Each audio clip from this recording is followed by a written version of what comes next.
Baik, saudara, bagi mengikuti perkembangan semasa pandemik COVID-19, terus saja kita ke Putrajaya untuk mengikuti sidang media khas oleh Perdana Menteri Tan Sri Muhyiddin Yassin. Mengenai situasi terkini keuangan negara.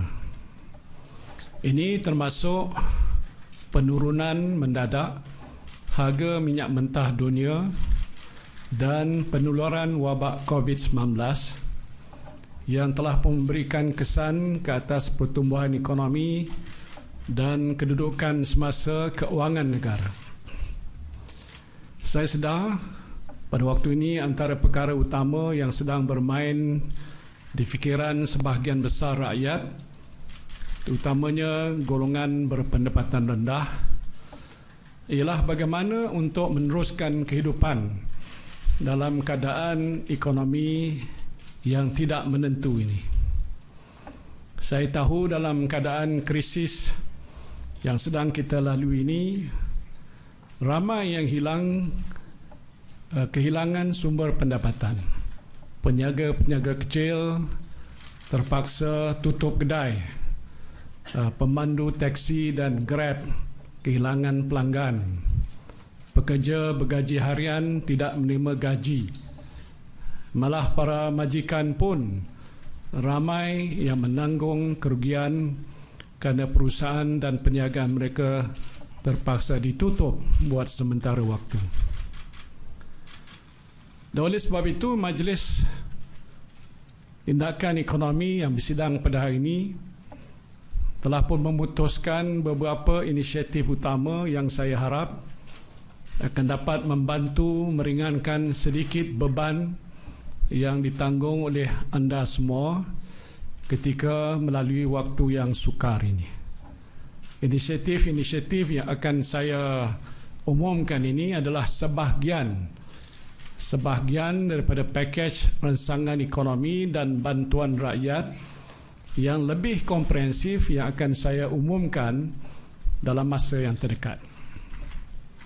Inisiatif-inisiatif yang telah diputuskan dalam mesyuarat Majlis Tindakan Ekonomi pada hari ini ialah pertama, kemudahan pengeluaran iLestari bagi pencarum kumpulan wang simpanan pekerja KWSP berjumlah 40 bilion ringgit Malaysia. Menerusi kemudahan ini, semua ahli KWSP yang berumur bawah 55 tahun boleh membuat pengeluaran wang simpanan dalam akaun dua masing-masing tertakluk pada kadar maksimum RM500 sebulan untuk tempoh selama 12 bulan. Permohonan boleh dibuat bermula 1 April 2020. Inisiatif ini dijangka akan memanfaatkan sehingga 12 juta ahli KWSP dengan jumlah pengeluaran yang dianggarkan bernilai 40 bilion ringgit. Saya berharap inisiatif ini dan juga pengurangan kadar caruman KWSP pekerja sebanyak 4% yang akan berkuat kuasa pada bulan April 2020 akan membolehkan para pekerja mempunyai lebih wang dalam poket masing-masing untuk membeli barang-barang keperluan harian. Nasihat saya pada anda semua yang akan menerima manfaat ini, gunakanlah wang ini sebaik mungkin. Beli barang-barang yang perlu sahaja dalam waktu yang agak sukar ini. Yang penting pastikan setiap hari ada makanan di atas meja untuk seisi keluarga. Mungkin juga wang ini sebahagiannya boleh digunakan untuk menampung bayaran bil air ataupun bil elektrik ataupun sewa rumah mengikut keperluan masing-masing. Walaupun jumlahnya mungkin tak seberapa, tetapi inilah wang hasil titik peluh anda semua yang sepatutnya digunakan untuk hari tua. Tetapi kerana kerajaan benar kewangan ini digunakan pada masa ini ialah memandangkan adanya keadaan dalam kalangan saudara-saudari yang dirasakan amat memerlukan. InsyaAllah jika wang ini digunakan secara berhemah, akan ada keberkatannya untuk saudara dan juga saudari seisi keluarga. Keduanya, kerajaan juga bersetuju untuk menyalurkan peruntukan tambahan sebanyak 500 juta ringgit kepada Kementerian Kesihatan bagi menyokong usaha menangani COVID-19. Peruntukan ini antara lainnya akan digunakan untuk membiayai pembelian peralatan perubatan seperti ventilator dan juga peralatan di ICU, peralatan perlindungan diri PPE, tambahan bagi kekantangan perkhidmatan perubatan awam serta keperluan makmal untuk saringan COVID-19. Untuk menyegerakan pembelian barangan kritikal ini, kerajaan telah pun meluluskan tata cara perolehan secara darurat. Dan selain itu, peruntukan sebanyak 100 juta ringgit juga disediakan kepada Kementerian Kesihatan untuk melantik 2,000 kaki tangan baru secara kontrak, terutamanya jururawat. Ramai jururawat dan kaki tangan hospital yang amat keletihan pada masa ini kerana mereka terpaksa bekerja siang dan malam untuk membuat saringan kes COVID-19 dan merawat mereka yang disahkan positif. Saya berharap pengambilan kaki tangan baru ini akan dapat dibuat dengan segera supaya semua hospital di negara kita mempunyai kaki tangan yang mencukupi untuk menangani penularan wabak COVID-19. Ketiganya, kerajaan juga telah bersetuju untuk menyalurkan peruntukan sebanyak 130 juta ringgit kepada negeri-negeri untuk membantu kerajaan negeri menangani krisis COVID-19. Peruntukan ini boleh digunakan untuk memberi bantuan kepada penjaja dan peniaga kecil yang terjejas akibat krisis COVID-19, bantuan kepada pesakit COVID-19 dan ahli keluarga mereka, serta menyediakan keperluan kepada petugas-petugas di peringkat kerajaan negeri yang terlibat dalam menangani krisis ini. Peruntukan sama rata akan diberikan pada setiap negeri tanpa mengira parti mana yang membentuk kerajaan negeri yang berkenaan.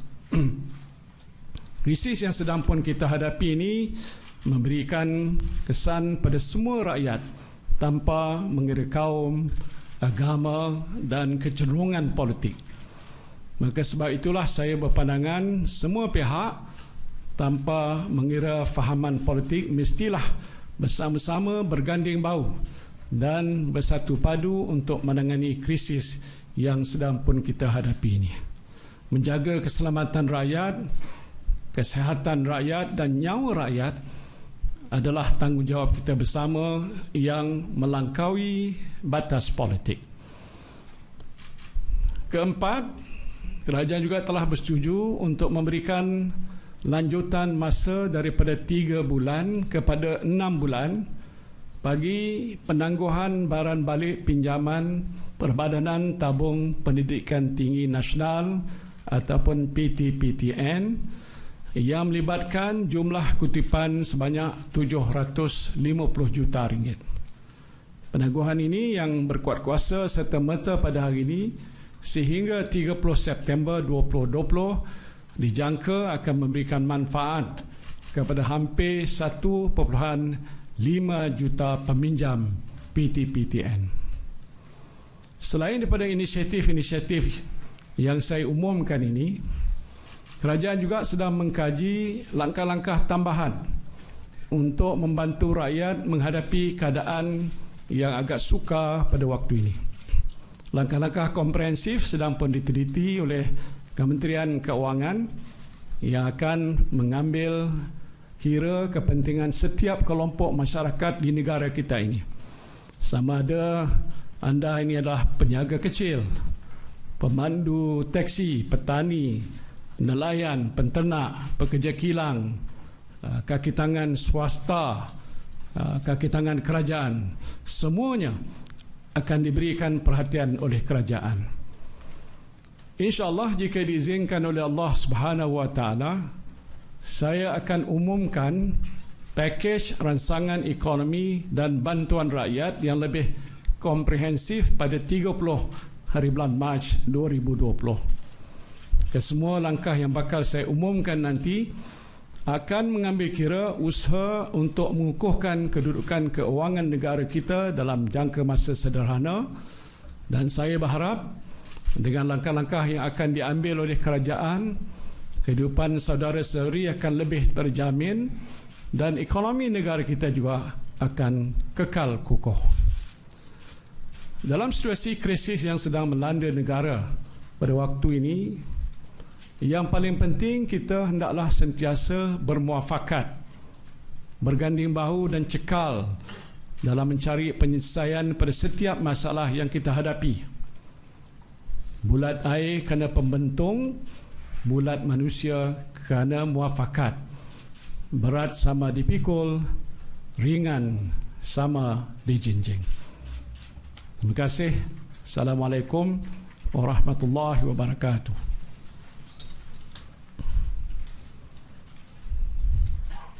Ada soalan? Sri, semalam Menteri Kanan ada sebut mengenai harga topeng muka akan dibincangkan juga dalam mesyuarat hari ini. Adakah ia dibincangkan dan bagaimana dengan keadaan kekurangan topeng muka di pasaran? Ya, harga topeng semalam saya hadir di sini berbincang dengan ahli-ahli Majlis Keselamatan Negara bersama dengan yang Berhormat Menteri Kanan Dato' Ismail Sabri dan juga Dato' Fadilah. Dan pertamanya saya telah mengarahkan supaya pihak beliau dengan pihak Menteri di Kementerian Perdagangan Dalam Negeri dan Hal Ehwal Pengguna untuk membincang dengan pihak pengeluar supaya harga yang telah pun ditetapkan sebagai harga kawalan itu dapat diteliti supaya tidaklah terlalu tinggi, kerana ini pastinya situasi yang agak dikatakan krisis dan kita harap pihak-pihak yang bertanggungjawab seperti kilang-kilang akan menentukan pertama bekalan yang dikehendaki itu mencukupi dengan harga yang dianggap berpatutan. Jadi itu arahan yang saya telah keluarkan dan saya harap pihak kilang akan bersetuju dengan permohonan daripada pihak kementerian yang bertanggungjawab supaya harga yang ditetapkan itulah harga yang dianggap berpatutan. Keduanya, kita juga telah minta supaya pekilang-pekilang yang ada dalam negara kita ini, kalau tak silap saya 4 ataupun 5 pengeluar-pengeluar dalam negara, terus membekalkan pengeluaran topeng secara yang mencukupi. Saya dimaklumkan mereka berhadapan dengan sedikit masalah, iaitu masalahnya ialah mendapatkan bahan mentah untuk mengeluarkan topeng yang mana sebahagian besarnya diimport daripada luar negara. Tapi walaupun begitu, kita harap usaha sebegitu akan dapat mereka atasi, dan kalau itu dapat dilaksanakan, pengeluaran kapasiti pengeluaran topeng dalam negeri ini saya dimaklumkan lebih kurang 2 ataupun 3 juta keping setiap bulan. Kalau itu dapat diusahakan, maka saya fikir bekalan dalam negeri ini lebih daripada memadai. Lebih-lebih lagi sudah pun diputuskan oleh pihak custom supaya pengeksportan topeng itu tidak dibenarkan, ban on export. Ini untuk membantu supaya ada bekalan yang cukup di dalam negara kita. Sementara bekalan itu belum lagi sampai ke tahap yang memuaskan, kita telah ambil keputusan untuk mengimport topeng ini daripada negara China, iaitu yang telah diumumkan 10 juta keping yang patutnya dapat diusahakan dengan segera. Semalam saya telah pun mengarahkan NADMA, agensi yang bertanggungjawab tentang malapetaka, supaya mereka mengeluarkan peruntukan sudah disediakan oleh kerajaan untuk membawa masuk. Harga yang saya diberitahu lebih daripada RM18 satu topeng. Ya, jadi apapun kita akan bawa masuk. dan bila mana akan sampai ke negara kita, kita akan agih-agihkan. Saya telah bersetuju dan saya nak umumkan sini, bila sampai kita akan agihkan secara percuma kepada seluruh rakyat Malaysia yang memerlukan. Itu adalah sumbangan kerajaan dalam waktu krisis yang kita sedang hadapi pada waktu ini.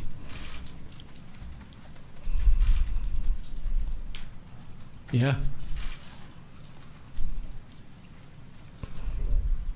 Tan Sri, adakah perintah kawalan keselamatan, adakah kerajaan bercadang untuk melanjutkan perintah kawalan keselamatan, dan komen Tan Sri mengenai perintah kawalan keselamatan sekarang adakah memuaskan? Terima kasih.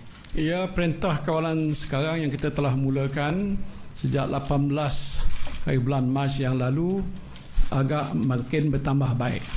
Laporan yang saya telah terima daripada lapangan yang dilaksanakan oleh pihak polis dan tentera yang terkini ialah hampir 90%. Walaupun begitu masih terdapat mereka-mereka yang tidak mematuhinya, yang saya harapkan kalau boleh sampai ke 100%. Jadi dari satu sudut ia boleh dikatakan berkesan, tetapi kalau ada lagi pergerakan-pergerakan itu, kita harap ia akan dapat dikurangkan ke paras yang paling minima.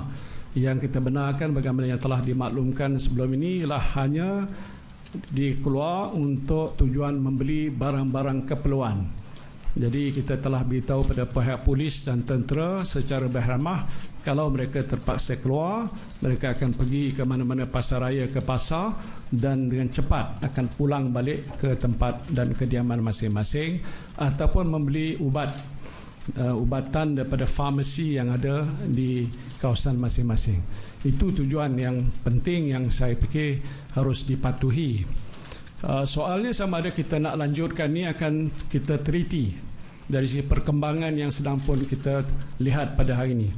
Kalau sekiranya sudah ada penambahbaikan dengan tindakan-tindakan yang telah diambil oleh pihak Kementerian Kesihatan dengan dibantu oleh pelbagai-bagai agensi yang lain, apalagi kerjasama daripada semua pihak termasuk kumpulan tabligh yang masih berbaki belum keluar lagi itu, maka kemungkinan besar tindakan kawalan pergerakan ini sudah menunjukkan kesan yang positif. Kalaulah kiranya data dan angka yang kita lihat kemudian ini lebih rendah daripada apa yang kita lihat pada waktu hari ini, itu akan kita pantau. Tetapi sebelum tempoh itu tamat pada 30, kalau tak silap saya, hari bulan Mac, Majlis Keselamatan Negara akan bersidang sama ada langkah yang telah diambil untuk tempoh 2 minggu itu memadai atau perlu kita lanjutkan untuk tempoh seminggu ataupun 2 minggu daripada tarikh tamatnya 30 hari bulan Mac yang akan datang. Ini akan kita kaji dan kita akan maklumkan. Jadi sementara itu yang penting ialah saya sekali lagi rayu, stay at home. Itu dah macam jadi tagline sebahagian daripada masyarakat kita. Memang benar, perlu kita amalkan apa yang telah pun diarahkan oleh pihak kerajaan. Kalau kita berada di rumah dan kita sentiasa berada dalam keadaan yang selamat, tidak ada kontak dengan mana-mana pihak, baik jiran ataupun siapa-siapa saja, maka itu akan menjamin penyakit ataupun virus ini tidak akan menular.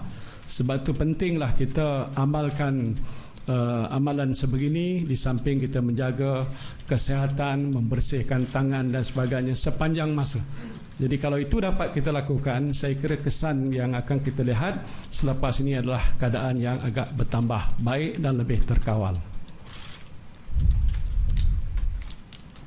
Tan Sri, nak tanya, untuk pekerja asing ataupun pendatang asing yang nak buat saringan COVID-19 di hospital kerajaan, ada yang antara mereka takut nak pergi sebab takut kena bayar mahal. Jadi dalam keadaan sekarang ni, adakah mereka dikenakan bayaran ataupun ada pengurangan ke macam mana? Yang penting mereka keluar dulu. Iaitu kerana soal yang penting yang kita beri perhatian adalah soal keselamatan baik individu itu, warga asing ataupun apalagi rakyat Malaysia. Jadi mereka harus ke depan. Kalau ada disaring dan diketahui sama ada mereka ini demam ataupun tidak, lebih lagi diadakan ujian, maka pasti mereka akan tahu sama ada mereka itu terhindar daripada terkena wabak ini ataupun mereka dianggap positif. Jadi walaupun mereka itu pekerja asing, terutama yang sudah diambil oleh majikan-majikan, saya minta supaya majikan bagi nasihat kepada mereka. Kalau mereka duduk di mana-mana tempat tinggal yang telah disediakan oleh majikan, mereka juga harus pergi untuk mendapatkan rawatan jika perlu. Dan kalau tidak, mereka tinggallah di kediaman masing-masing sampai MCO ini ditamatkan. Ya, itu yang penting. Jadi bayaran dia masih lagi sama dengan kadar bayaran sedia ada lah untuk... Ya, memang ada kos. Memang ada kos. Walaupun kalau mereka pergi ke hospital, sebahagian kos itu ditanggung oleh kerajaan untuk orang kata warga negara saja. Kalau mereka itu adalah asing, maka mereka terpaksa membayar. Tapi penting mereka buat begitu untuk menjamin supaya mereka itu tidak menghadapi penyakit itu. Lebih baik mereka keluar daripada tinggal, dan lepas tu kalau tak dirawat, mereka akan menimba musibah. Lagi? Tan Sri, ada private hospital yang membuatkan ujian saringan yang mengenakan caj yang tinggi, antara 580 hingga 700. Jadi adakah kerajaan akan mengawal perkara ini?